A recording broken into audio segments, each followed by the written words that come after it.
Ayan na yung trending! Hindi natin nakalain na magbabiral yung video natin sa TikTok, kaya panoorin nyo. Grabe! Hindi na nga ako mapakalis sa inaupuan ko. Hey, congrats ka, Kulot. Wala pa. Ayan mga kakulot, Ayan na. malapit na tayong ipalabas sa GMA. Mga kakulot, malapit na.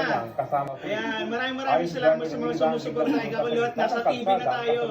Nasa GMA pa. Grabe. Balitang hali. Ayan na. Ito na. Wala pa. Excited. Hello mga kakulot, ito na, susunod na tayo. 1 minute lang pala yun. 1 minute. Grabe. Nandito tayo sa Balitang Hali sa GMA. Integrated News. Hindi na nga ako mapakali. Ito na. Ayan na. Ito na. Ayan na. Grateful si Asia's limitless star. Ayan mga kakulot, ito na. Ito na, pinakahihintay natin. Ayon kay Julie ang isang blessing. Ayan na. Ayan na yung trending. Dahil ang pinipiling okasyon ang pagmamahal ng mga magulang. Yan ang nasaksihan sa Yes! kasalan sa Tinamalayan Oriental Mindoro. Hindi lang sa looks, literal na nag-serve raw si Yes! nanay at tatay. Left for location ang mag-asawang Mary Jean at Art Pangariban.